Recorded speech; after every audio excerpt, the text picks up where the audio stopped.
Don't look back. Copyrights Abhik Bhanu. Buntai, Lucky, Roy, Sundar, Jennifer, and Tanisha were all college kids partying on a Saturday night on Goa's Dona Paula beach. The night was dark and cloudy, and the tide placid low, so the beach was quiet, ghostly quiet. The sand was soft and cool under their feet.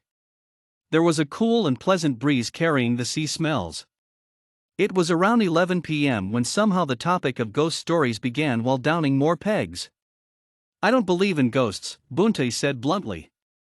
Roy supported him. "Educated people don't believe in such idiotic things. I believe in ghosts. They exist just as we do." Jennifer flicked her long hair. Tanisha agreed with Jennifer. Tall and slim Sundar got up and said, "Ghosts are invisible.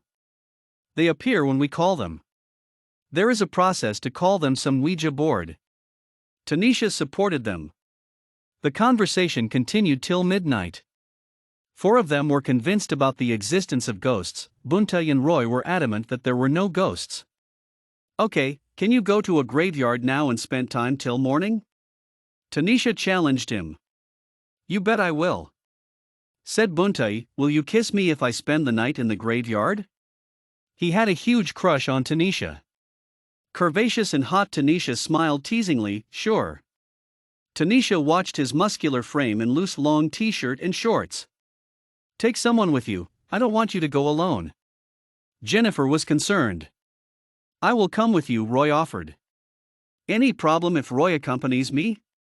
asked Buntai.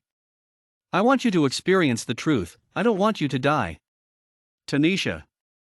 "What is the proof that you have spent the night in the cemetery?" Jennifer asked.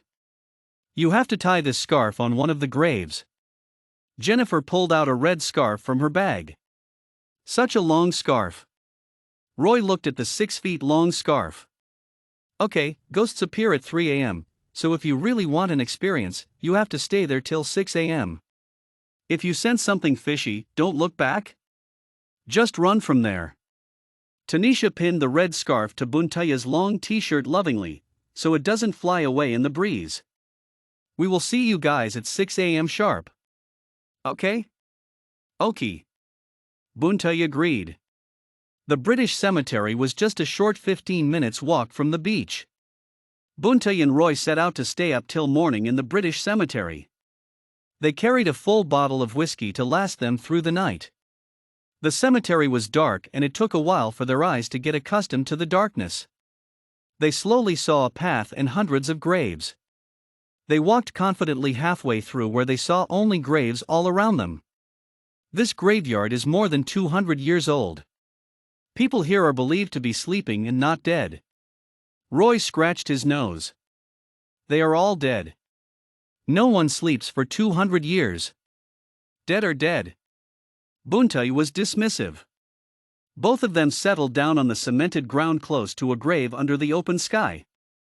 "Are these stories all fake? Movies, web and TV serials, books, all of it just fiction? With not an iota of truth in it?" Roy took a large gulp of the whiskey straight from the bottle. "Myth and business." Buntai explained, "It is all hearsay, folk stories. One fellow said something, another fellow cooked it further, like Chinese whispers. Later, books were written and movies made. Everyone benefited from these fabrications." He took the bottle from Roy and took a swig. "Basically, it's business. Those who make money out of it want us to believe." "Okay. What if? Let's assume these stories are true? It's all in our head. Just free your head from these idiotic myths." British cemetery was calm, in fact pleasant. Both the friends joked and laughed till 2:50 a.m. Then Roy heard a weird noise at some distance. He looked at his watch, the time was 3 a.m. sharp. It was a creepy sound, like someone crying. Both the friends were suddenly very alert and scared. Roy started sweating as he heard the sound again. "Let's go," Roy whispered. "No, wait, it is just some noise, don't worry. Be calm. Listen, Buntai, don't be a fool. There wasn't any sound till 3 a.m. This is in your head. It is just a noise, nothing else." Do you want to die for your bet? Roy sweated profusely and was now desperate. I am leaving. If you want to go, I can't stop you. I came here for you, and now I am telling you leave.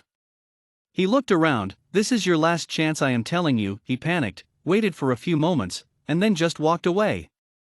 Buntai was left alone. He held on to his post nervously but courageously. He picked up the bottle for another sip, but it was empty. He was thirsty. He heard the noise now approaching him. It sounded like human cries and then turned into inhuman creatures fighting with each other. A big owl sitting on a tree close by uttered a hoot. He sweated. Fear gripped him. He saw the time. It was 4 a.m.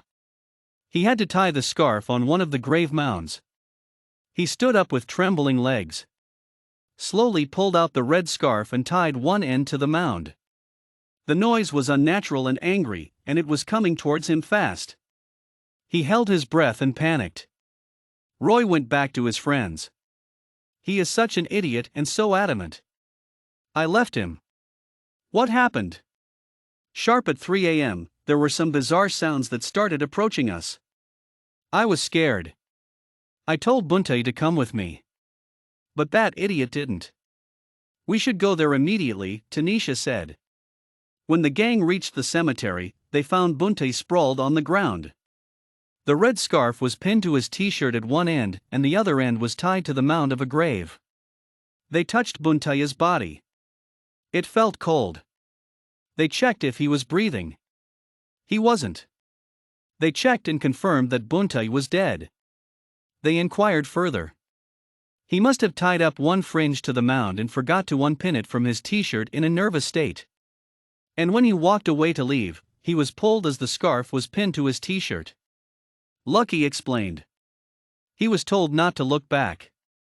Roy reminded everyone, only if he looked back, he would have realized that no one was pulling him. But what about that noise? Tanisha reminded him, you said at 3 o'clock a.m. sharp.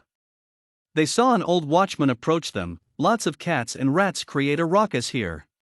Roy understood what was all the noise that scared them the most. Buntai was dead.